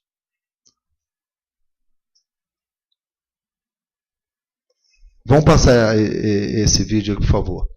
E esse vídeo mostra a capacidade. A gente não vê, a força-tarefa não vê o imigrante como um problema, e sim como uma solução. Essa é a imagem que a gente quer vender, é isso que a gente quer transmitir.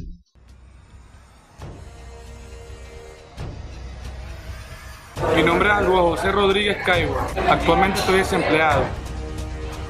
Mi nombre es Miriam Ortega. En estos momentos estoy desempleada.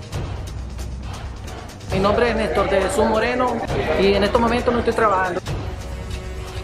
Mi nombre es Jan Kelly Acosta Chapó. No estoy trabajando aún.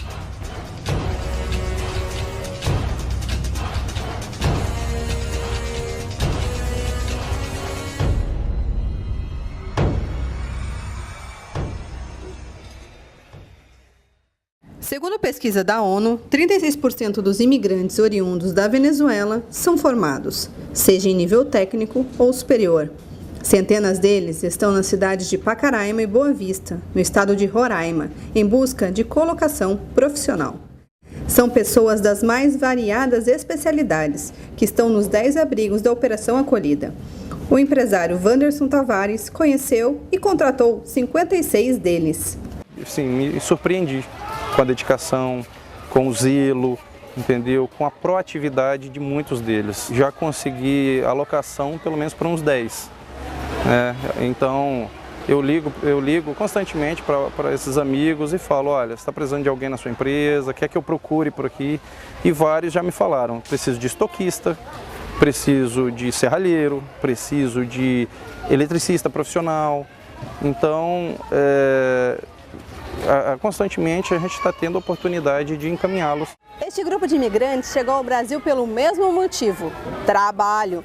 Hoje atuam como engenheiros e eletricistas na mesma empresa que fabrica essas instalações, que protegem do sol e da chuva as barracas. Vamos conhecer um pouquinho da história deles?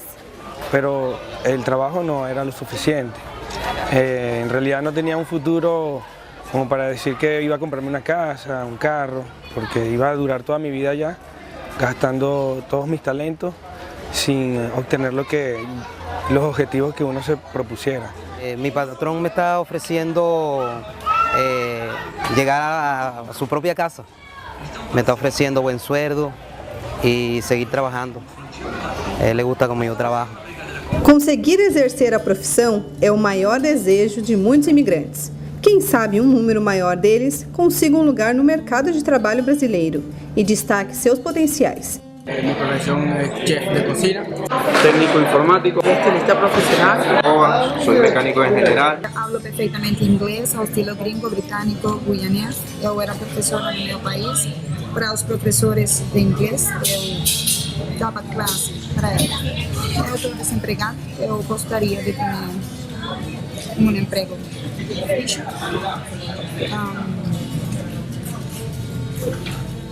Eu acho que isso é tudo.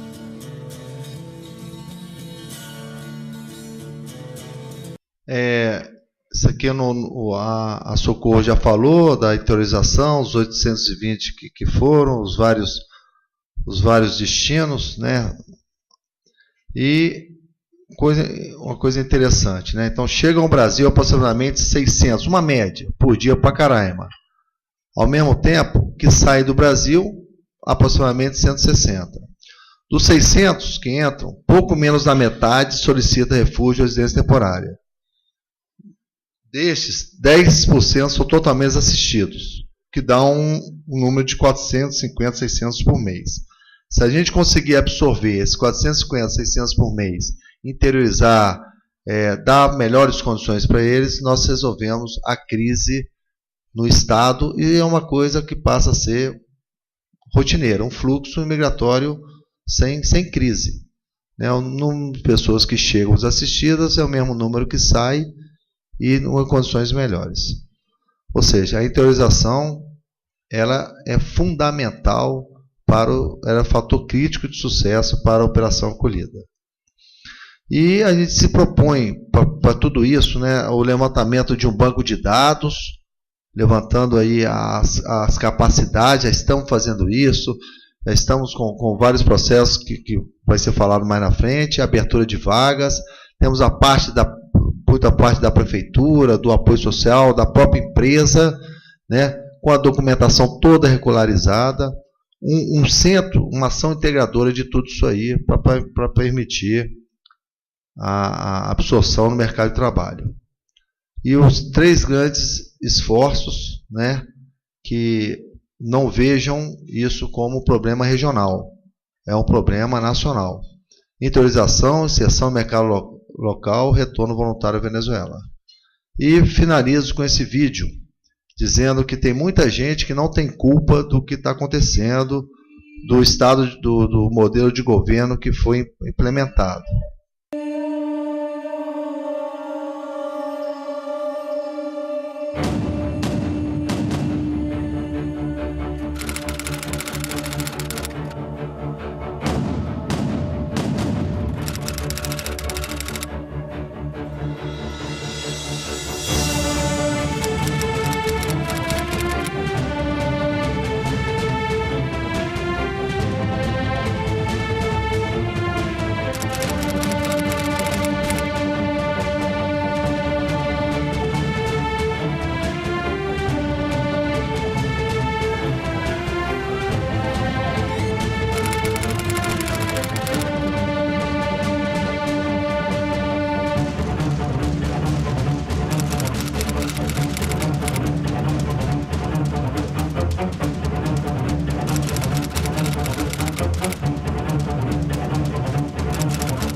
Oh pátria amada, idolatrada, salve, salve. Brasil, sol intenso, raio vívido de amor e de esperança derradecer. Sempre por nossos velhos, raio vívido de amor e de esperança derradecer. Dessa forma, eu encerro minhas palavras, agradeço, senhor presidente, a oportunidade de mostrar um pouco o que é a Operação Acolhida. Selva.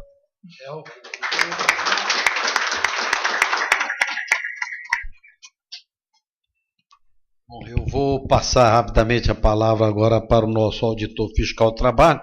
Eu vou deixar as perguntas por último, porque aí quem quiser fazer uso da palavra já vai anotando aí para direcionar para quem serão as perguntas, porque eu tenho 3 somente, mas vou fazer na última para o coronel. Quando nós falamos em imigração, nós estamos falando da Lei 13.445, que ela é recente, é de maio de 2017, mas entrou em vigência só no dia 21 de novembro do ano passado, e estamos falando do decreto 9199, que regulamentou essa lei. Por que a gente fala inicialmente da lei? Nós temos dois grandes públicos de imigrantes que chegam aqui hoje no estado do Amazonas. Nós temos solicitantes de refúgio, que não são protegidos e regidos por essa lei, e nós temos residentes, solicitantes de residência, que já são protegidos por essa lei. Qual é a diferença entre a lei do refúgio e a lei de imigração que qualifica o residente? O refúgio, a nossa lei diz o seguinte: a pessoa que chega no ponto de fronteira e diz que é refugiado, o Brasil é obrigado a recebê-la. E a lei ainda diz mais: ele vai ser admitido com qualquer documento que ele estiver. Se ele não tiver documento nenhum, ele vai declarar todas, nome, data de nascimento, filiação e tal. A lei a 13.445, para ele pedir residência, ele tem que, na verdade, comprovar filiação, comprovar que não, em termos de crime, ou ele tem que dizer que nada deve, em termos de cometimento de crimes, ou seja, a certidão negativa de ter praticado algum crime, ele tem que trazer, e isso dificulta o quê? Na hora dele chegar lá no ponto de fronteira, escolher a forma como ele vai se regularizar aqui. Por que a grande maioria ainda vai para o refúgio sabendo que não preenche os requisitos do refúgio? Porque você, para se declarar refugiado, a sua vida tem que estar em perigo. O governo está te perseguindo e te ameaçando. Então você teve que fugir para preservar a sua vida. O residente não, ele normalmente vem impulsionado por uma carência econômica. Está com fome, está doente, buscando melhores condições de vida. Só que o residente precisa de uma documentação que o refugiado não tem. Então, muitas das vezes, pela própria realidade vivida, eles não conseguem mais retirar uma simples certidão de nascimento, quanto mais passaporte. E vem nessa condição. Quando chega, percebe que para pedir residência precisa desses documentos, e para pedir refúgio eles precisam só apresentar os documentos que têm, eles vão para o refúgio. Só que aí há um grave problema. O solicitante de refúgio fica sob a proteção do Estado brasileiro. E ele não pode retornar mais à Venezuela sem autorização. Muitos vêm com o intuito de ganhar um dinheirinho, comprar comida, leva. Volta de novo, ganha mais alguma coisa e leva. Um movimento pendular. Como solicitante de refúgio, se ele fizer isso, ele perde a condição de refúgio e não consegue mais entrar dessa forma. Então, na verdade, o que você percebe? Que seria mais próprio para eles usarem a residência, que é com essa sensação de querer ir e vir, sem ter essa limitação. Então, são duas situações. Uma que facilita a documentação, porque a lei do refúgio não pede toda essa documentação, é a que ele tiver, mas ao mesmo tempo a situação de residente atende muito mais à sua condição. Então, por isso que os senhores, ora, vão estar recebendo pessoas que vão se apresentar como residentes, eles recebem temporariamente 2 anos, mas também vão ter oportunidade de encontrar pessoas que vão apresentar uma documentação de solicitante de refúgio. Tá? A gestão da imigração no Brasil é feita por 4 ministérios. Ministério do Trabalho, quando uma das empresas dos senhores pedem a vinda de um técnico estrangeiro para prestar assistência técnica numa máquina, enfim, num processo produtivo, a solicitação ela inicia no Ministério do Trabalho, através de um mecanismo novo que se chama residência prévia. Depois que o Ministério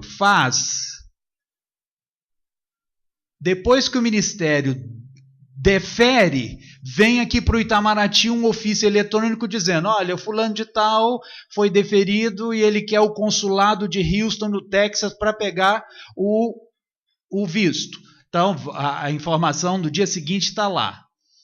Ministério da Justiça e Ministério Extraordinário, que hoje não é mais extraordinário, é Ministério da Segurança Pública, com a criação do Ministério, a Polícia Federal passou a pertencer administrativamente ao Ministério da Segurança Pública. Então, o registro de qualquer imigrante ou estrangeiro é feito na Polícia Federal. Então, são 4 ministérios hoje que se envolvem. E o Ministério da Justiça? Com os pedidos, por exemplo, de estudo aqui dentro, residência, reunião familiar, tudo isso é feito. Deportação, expulsão, tudo isso é competência do Ministério da Justiça. Eu estou indo meio rápido, mas o desafio é esse, tá? Talvez eu deixe mais dúvidas do que respostas. Mas isso é bom que o presidente pode nos convidar de novo, né? E a gente vem com mais calma conhecer melhor, né? O encontro das águas e não sei o que é que tem, que a gente nunca consegue ver. Tem que pegar o visto, né? Concordo. Eu já vou ver quais são os requisitos, tá certo? A lei anterior, a 6.815, ela é de 1980, ela teve vigência por 38 anos. Então, muitas pessoas ainda usam expressões que são da lei anterior e não mais da lei nova. Nós ainda estamos, em termos de lei nova, passando por um período de transição. Então, na lei antiga, qual era a viga mestra? Qual era a principal coluna que não se podia mexer nela, senão caía o prédio todo? Segurança Nacional. A atual lei mudou radicalmente. Passou a ser essa coluna mestra a proteção de direitos. Ou seja, o imigrante passou a ser titular de direitos humanos. A defesa do trabalhador nacional estava lá no artigo 1º.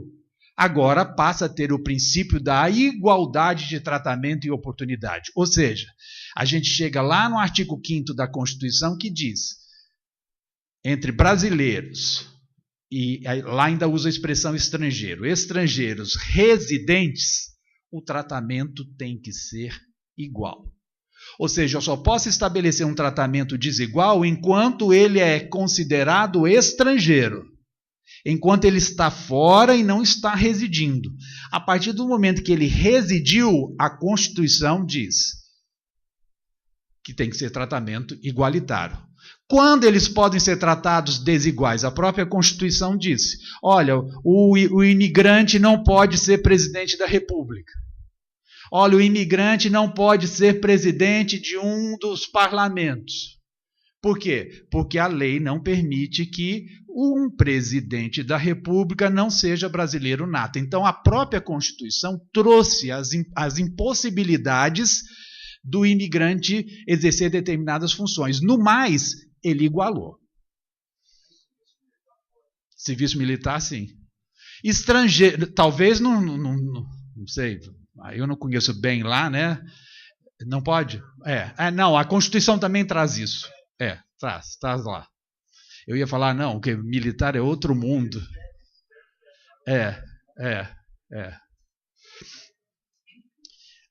A lei anterior, a expressão era estrangeiro, passou a ser migrante. Agora, todo mundo que chega no Brasil é imigrante? Eu pergunto a vocês. O que vocês acham? Vocês nos acham? O visitante, eu vou chamar ele de imigrante? Não. Então o visitante ainda continua sendo um estrangeiro. Ele não vem com intenção de residir aqui. Ele é um estrangeiro ainda, sem ofensa. Agora, quem vem residir não pode mais ser denominado de estrangeiro. Passa a ser imigrante. Eu vim para morar 9 meses, 3 meses, 60 dias, imigrante. Eu vim só a passeio, meu visto é de turista, eu ainda sou denominado de estrangeiro. A lei anterior era super rígida. Lembrem os senhores que, dependente de visto temporário, não podia trabalhar, a lei vedava. Aí vocês falam, como é que o Brasil atrairia mão de obra altamente qualificada? Tem um engenheiro que o Brasil estava disputando com o Canadá. Ora, a gente já entrava com 2-0 contra a gente, quando o cônjuge e os filhos em idade laboral podiam lá trabalhar e aqui a lei vedava. Então como é que você ia trazer aquele estrangeiro que você estava disputando? A gente já entrava na partida com 2 gols de diferença. Agora não. Agora os dependentes de qualquer imigrante, seja residente, seja solicitante de refúgio, ou seja vindo por autorização de residência para trabalhar, todos os dependentes podem trabalhar. Só não pode trabalhar quem não tiver idade laboral. O filho tem 10 anos. Não, mas lá na minha cultura já pode trabalhar. Sim, mas aqui, moço, não dá para trabalhar, né? É a relatividade. Algumas culturas que aqui chegam precisam entender que algumas regras que lá se aplicam, aqui não se aplicam. Impossibilidade de regularização. A pessoa tinha que sair do país para pegar um novo visto para poder entrar. Hoje, mesmo o irregular pode ser regularizado. Então, a regularização, ela é incentivada. Eu não preciso mais sair num ponto de fronteira, pegar o visto e entrar. Eu estava aqui estudando, me formei, consegui uma oportunidade de trabalho. Eu tenho que sair do país para pegar um visto de trabalho? Não mais. Eu pego o visto de trabalho no Brasil, é isso? Está correto eu falar eu pego visto de trabalho no Brasil? Não. Eu pego a residência no Brasil. Se eu falar em visto, eu estou dizendo que eu vou sair do país, pegar um visto e entrar. Se eu estou dizendo que eu vou regularizar a minha situação aqui, sem precisar sair do país, eu estou falando de residência. Então, a primeira grande diferença, que é visto. Se eu falei que eu tenho que pegar visto, eu vou ter que pegar e sair do país. Se eu estou falando que eu estou pedindo residência, eu não tenho que sair do país para cuidar da minha regularidade migratória. O visto era expectativa de direito, passou a ser expectativa de ingresso. E é mesmo, porque se você você pede ao Ministério do Trabalho autorização para aquele técnico vir. Vai lá no consulado do Brasil, no Houston, pega o visto. Vai entrar, chega na Polícia Federal, a Interpol está te procurando, você não vai conseguir entrar. Por isso que o visto é uma expectativa de ingresso. Nós tínhamos o visto permanente para aqueles que iam ficar aqui no Brasil por prazo indeterminado. Acabou. Não existe mais visto permanente. O que existe hoje? Residência por prazo indeterminado. Aquela confusão que a gente tinha entre visto temporário, visto permanente e permanência desapareceu, graças a Deus. Porque muitas vezes a pessoa estava regular aqui, queria permanecer e pedia visto permanente. Ao final, ela tinha que sair do país para pegar o visto. Aí, depois que saía o deferimento, ela falava, não, mas eu tenho condição de resolver minha situação sem sair do país. Ah, mas você pediu visto permanente, visto só é dado fora. Agora não. O visto só serve para o imigrante chegar no país. Não serve para mais nenhuma coisa. O visto não diz o prazo que você vai ficar no país. Na lei anterior dizia. Visto temporário, para aqueles que vão ficar por prazo determinado. Visto permanente, aqueles que vão ficar por prazo indeterminado. Isso acabou quando a gente olha para o visto. No Ministério do Trabalho, Cris, como está meu tempo? Tá? No Ministério do Trabalho, hoje você tem duas modalidades, residência prévia e residência. O que é residência prévia? Quando o imigrante está lá fora, está fora do país. Se o imigrante está aqui, ele veio, já trabalhou um certo tempo e você quer que ele permaneça, você vai pedir o quê? Residência. Está fora, eu estou trazendo ele pela primeira vez. Residência prévia. Prévia a quê? Prévia ao visto. Que aí ele vai pegar visto lá fora. Se ele já está aqui, só residência. Uma confusão muito grande que todo mundo faz entre o Conselho Nacional de Imigração e a Coordenação Geral de Imigração. Todos dois estão vinculados ao Ministério do Trabalho. É simples a diferença. O Conselho é um colegiado com 9 ministérios, 5 centrais sindicais, 5 centrais patronais, a CNI tem assento, defende os interesses da mão de obra imigrante lá, e um representante da sociedade civil. O Conselho cria resoluções, cria normas. O Conselho não executa, ele formula a política imigratória laboral brasileira. Quem executa dentro do Ministério? A Coordenação Geral de Imigração. Então, é o coordenador geral que defere ou indefere o seu pedido. Se o seu pedido, a documentação, não atende o que a resolução do Conselho determina, vai ser indeferido. Se o seu pedido atende à resolução do Conselho Nacional de Imigração, será deferido. Indeferiu, eu vou entrar com recurso. Você entra com recurso contra ato do coordenador geral. O presidente do conselho não tem nada a ver. Ah, mas a abusividade está na resolução, está na norma. Então você vai entrar com mandado de segurança contra o presidente do conselho. Mas por pedido indeferido é a Coordenação Geral de Imigração. Porque o coordenador manteve a decisão, sobe para o gabinete do ministro como recurso. O conselho não está vinculado administrativamente ao ministro. O conselho tem vida própria. O nome já diz, é um colegiado. Vão anotando aí, que de vez em quando eu vejo assim, uns olharezinhos desesperados, falo, meu Deus, o que esse homem está falando? Ministério das Relações Exteriores, nós temos 5 tipos de vistos. Na lei anterior eram 7. Nós tínhamos, por exemplo, visto de turista. Nós não temos mais. Hoje é visto de visita, visto temporário, diplomático oficial e de cortesia. Para nós, mortais, é o visto 1 e o 2. Tá certo? Esses são nós. Para os iniciados, é o diplomático, oficial e o de cortesia. O de cortesia é a discricionariedade que, de repente, o governo brasileiro tem em dar para uma determinada personalidade e tal a possibilidade dele vir. Mas, no dia a dia, é usado para que o diplomata traga os seus empregados, por exemplo, domésticos. Quando ela vem, porque o visto oficial é de quem é da área administrativa.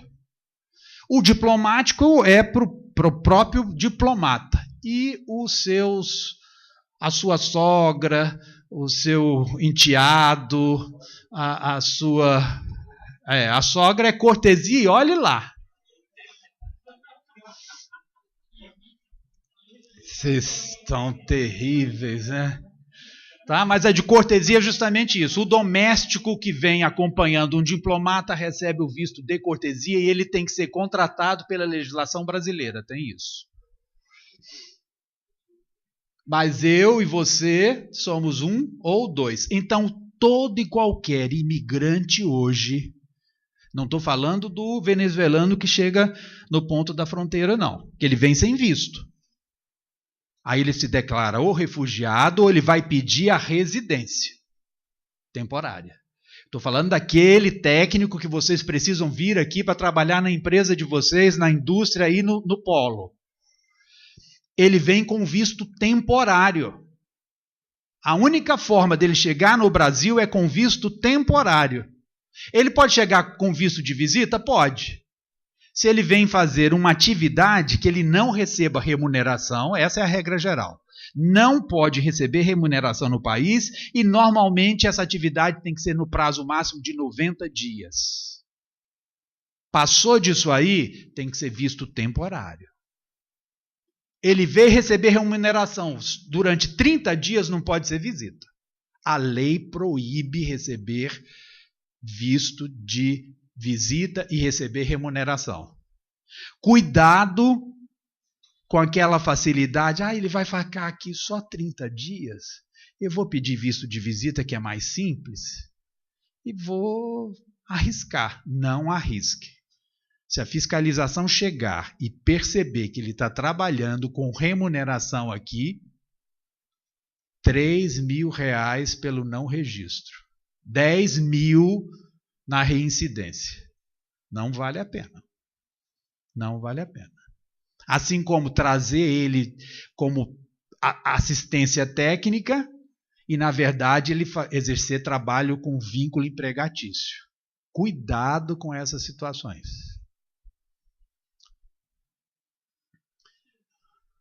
(15 minutos). O Ministério da Justiça e o da Segurança, eles vão receber o quê? Pedidos de residência. Quais pedidos? Todos aqueles que não têm ligação laboral. Então, eu venho para estudar. Fiquei 1 ano aqui. Vou continuar a estudar. Onde é que eu tenho que buscar a minha residência? Tem um pão de queijo, quem adivinhar? Vamos? Ele veio por estudo. Passou 1 ano. Vai vencer. Aonde que ele vai buscar a permanência dele aqui? Ministério da Justiça. É trabalho, estudo? Não. Eu vim, e agora eu estou querendo trazer a minha mãe. Isso tem alguma coisa a ver com trabalho? Então essa reunião familiar, onde é que eu vou pedir? Ministério da Justiça. Eu vim para estudar 1 ano. Minha mãe mandava um dinheirinho. Não está podendo mandar mais. Então eu vou ter que trabalhar meio período. Onde eu vou pedir residência? Presta atenção. Ele já está aqui como estudante. Vai trabalhar meio período. Onde que ele vai pedir? Ministério do Trabalho. Se vocês falassem Ministério da Justiça, eu ia ficar muito triste. Ministério do Trabalho. Por quê? Tem natureza laboral. Então é isso que vocês vão distinguir. Não. Direto no trabalho. Tá? O que mais que o Ministério da Justiça faz? Naturalização, repatriação, deportação e expulsão. E o que o Ministério da Segurança Pública faz? Faz, através da Polícia Federal, o registro de todo e qualquer imigrante ou de todo e qualquer estrangeiro. Quando você entra e você é recebido no guichê lá do aeroporto e que você dá o seu passaporte, a Polícia Federal te registra num sistema chamado STI, Sistema de Tráfico Internacional de Pessoas. Aí você vem como turista, Ficou 30 dias. Quando você sai e exibe, ele vai dar baixa, dizendo, fulano de tal foi-se embora. Esse prazo, você tinha 90 dias para ficar, você ficou só 30. Você pode usar e voltar outras vezes? Pode, porque o visto de visita dá múltiplas entradas e múltiplas saídas. Qual é o seu limite? 90 dias. Isso se chama ano migratório, ou seja, quando eu entro, fico 30 dias dos 90 e saio, a ampulheta para de correr. Então, dentro daqueles 12 meses contados da primeira entrada, eu ainda tenho mais 60 dias para vir ao Brasil. Compliquei? Tá. Ou vice-versa. Que é o quê? O que é esse versa? Eu quero ir para lá, porque eu direito aos 60 dias que eu peguei. Sim, sim. Você vai, você tem 12 meses a partir da sua primeira entrada para gastar o seu saldo. Não gastou, aí você vai ter que pedir novo visto, porque venceu aquela possibilidade dentro do ano migratório.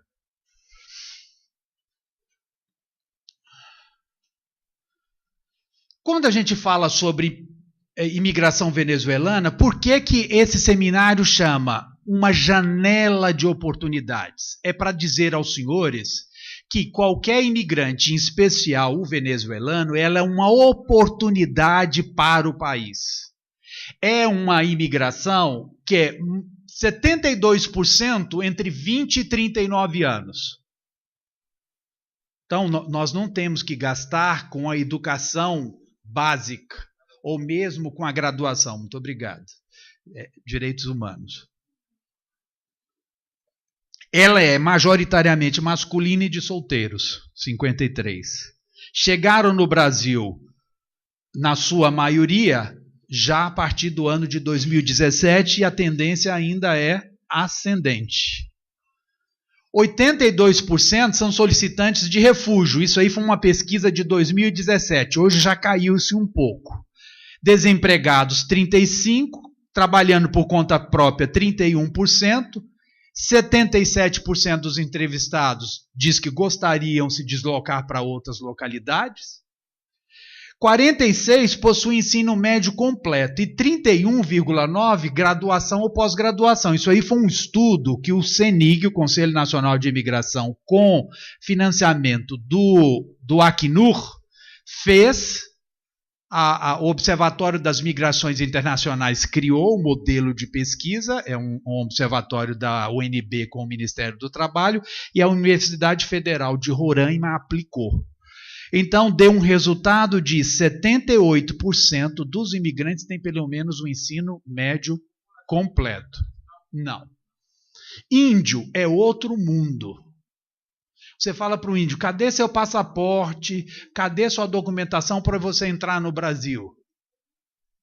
Entrar no Brasil como? É terra. A terra é minha, eu entro e saio e tal. Não existe essa relação. Daí a dificuldade de olhar todo singular que você tem que ter com o indígena. Aí você fala o seguinte, olha, nós aprendemos muito com a imigração haitiana. Aprendemos absurdo, que o Brasil nunca tinha recebido imigração em massa procurando o Brasil como destino da sua vida. Nós sempre fomos, tradicionalmente, país de origem, nunca de destino. Aquele período vigoroso de crescimento econômico fez determinadas nacionalidades achar, eu vou para o Brasil porque lá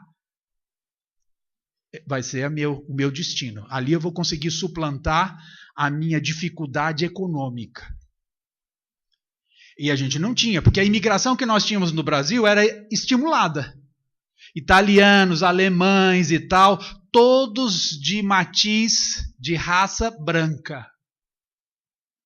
Quando a gente teve os primeiros movimentos de chegada de uma imigração que não era esperada, portanto não era desejada, e de cor, a gente viu situações de intolerância, de jogar banana para o estrangeiro, de mandar ele embora. Nós nunca vimos no sul do país alguém jogando uma banana para o italiano e mandando ele voltar para a Europa. Não está confundindo, não? Essa história da banana não era o povo argentino para conosco brasileiro? Não, foi uma... Bom, isso aí é uma outra situação.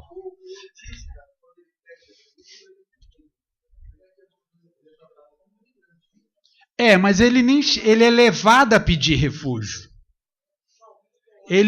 Sim, eles pedem porque foram orientados e tal, mas ele não chega assim, olha, eu quero refúgio porque eu preciso da minha regularidade. Ele não está nem aí. Alguém foi até ele e falou, olha, você precisa estar regular.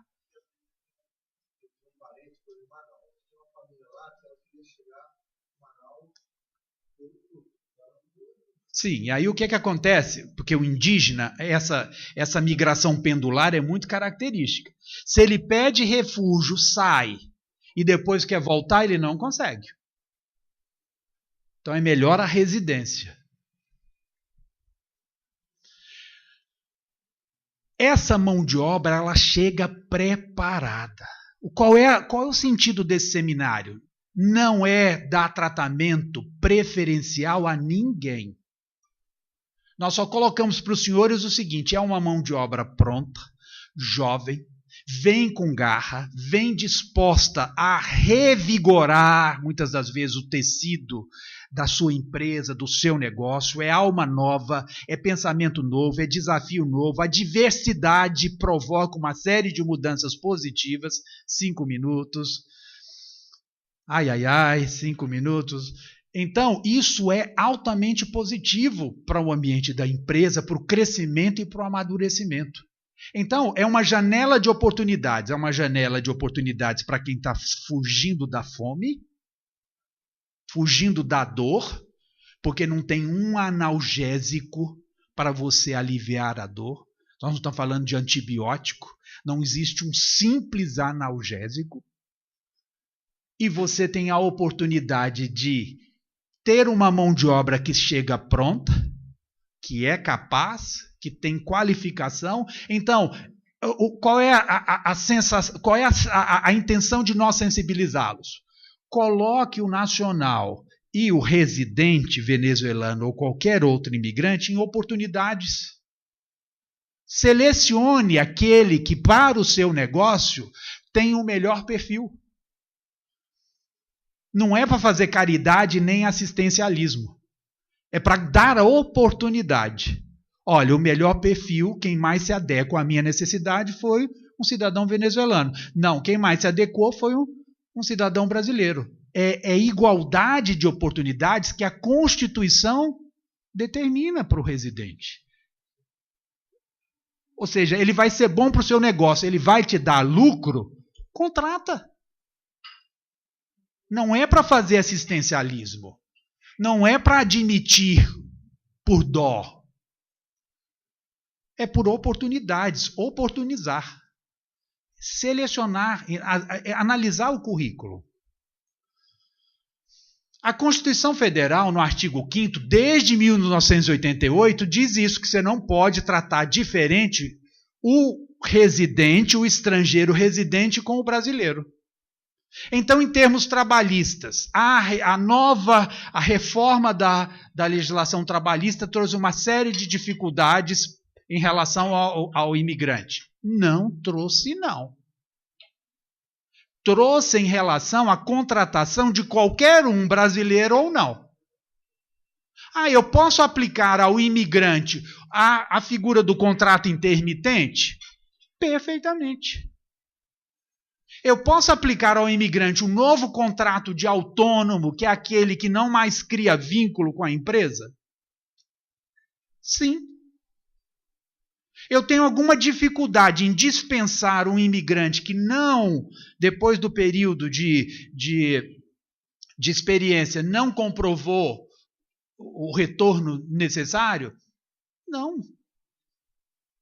O que você não pode fazer é o seguinte, olha, você não domina bem a língua e tal, você é muito bom, eu vou deixar você aqui 6 meses sem assinar a sua carteira e depois a gente vê. Você está correndo um risco muito grande de ganhar um autozinho de infração. E não vale a pena.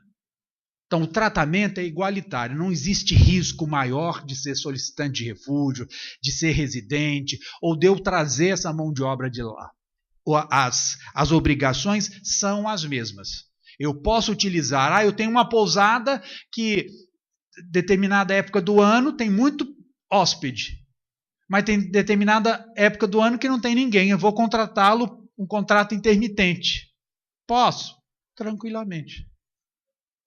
Ele tem regularidade, tem carteira de trabalho, tem CPF, tem tudo. Olha o que esse empresário diz. Receber um imigrante coloca à prova a capacidade adaptativa da empresa e coloca na prática a máxima de que é imprescindível nos dias de hoje lidar com a diversidade. Conviver e trabalhar com uma pessoa de outro país é desafiador. Sim, a gente sai do nosso conforto, da nossa zona de conforto. Exige respeito ao próximo,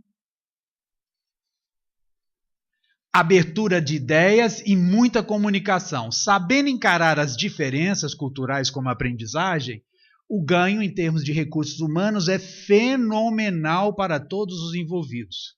Estando com a cabeça aberta, não há limites de aprendizado. Então, a gente tem no outro formato de apresentação, a gente tem muitos empresários que vêm trazer os seus cases mostrando o quanto a empresa ganhou em admitir mão de obra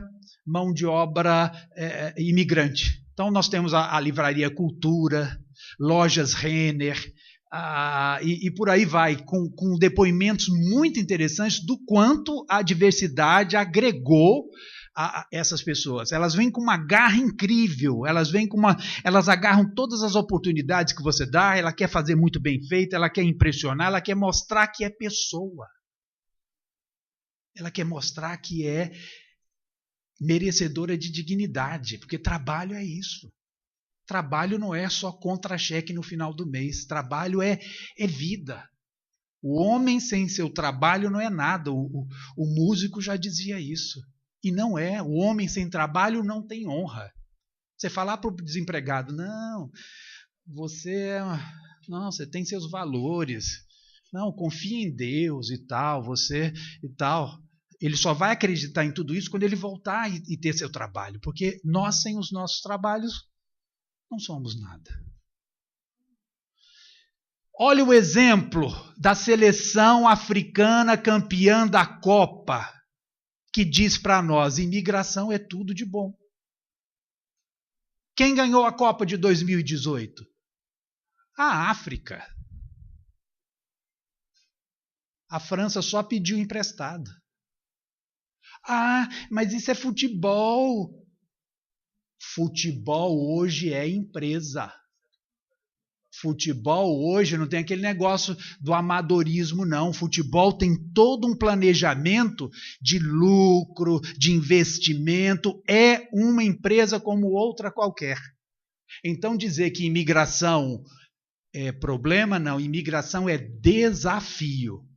Para o Brasil, não. É desafio mundial. Qual é o país hoje que não está discutindo imigração? Qual é o telejornal, qual é o dia de um telejornal que você não escuta notícias impactando o mundo inteiro sobre imigração? Todos os dias. Então, nós temos que estar preparados.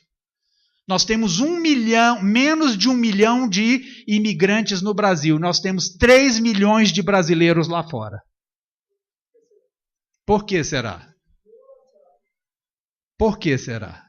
De qualquer forma, a nossa lei hoje de imigração serve para, no cenário internacional, a gente dizer, olha, eu quero que você trate o brasileiro aí fora com a mesma dignidade que nós estamos tratando o imigrante que está aqui.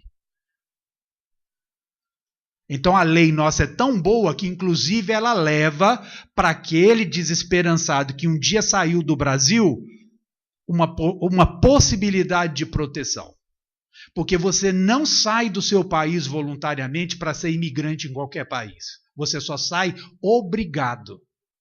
Porque você pode ser riquíssimo em determinado país que não é o seu, que você vai ser sempre um imigrante rico. O carimbo de imigrante fica no seu patrimônio enquanto pessoa para o resto da vida. Você só é você no seu país. Nós só somos brasileiros no Brasil. Então, a gente tem que ter essa sensibilidade. Porque cabe a nós fazer uma parte. Não cabe a nós fazermos tudo. Cada um tem que saber os seus limites. Cora Coralina foi uma poetisa goiana da minha terra. Eu sou metade goiano, metade paraense. Mesmo quando tudo parece desabar, cabe a mim decidir entre rir ou chorar, ir ou ficar, desistir ou lutar, porque descobri no caminho incerto da vida que o mais importante é o decidir. Todos nós, a cada dia, temos as nossas decisões. Se nós pudermos utilizarmos ou usarmos o pouquinho que a gente tem, não para favorecer, não para privilegiar, não para dar preferência, mas dar oportunidade de chances a um imigrante, a um nacional, deem essa oportunidade, deem essa chance, decidam por isso. Nós não estamos na vida a passeio. Todos nós estamos aqui com uma missão, umas maiores, umas menores, uns com a carga de responsabilidade maior, outros com a carga de responsabilidade menor, mas todos nós podemos fazer um pouquinho. Pensem nisso, acordem amanhã e que o primeiro pensamento do dia seja: o que eu posso fazer no cenário da imigração? Que possa ajudar quem chega e, ao mesmo tempo, inspirar os brasileiros que precisam de ajuda lá fora. Obrigado pela atenção dos senhores.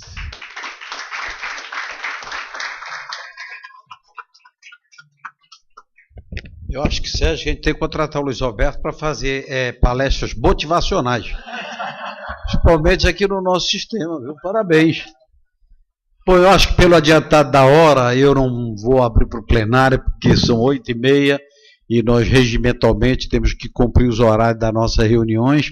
Eu queria aqui agradecer à doutora Socorro, ao coronel que deu uma aula, só que ali tem uma pouquinha diferença do Luiz Roberto, porque naquele momento em que o general Teófilo, comandante militar da Amazônia, através de um decreto presidencial, queriam proibir que ele, comandante naquela época da reserva lá da limitação, não transitasse dentro do território indígena. E ele respondeu: enquanto general comandante militar da Amazônia eu estiver, eu vou transitar no meu comando como...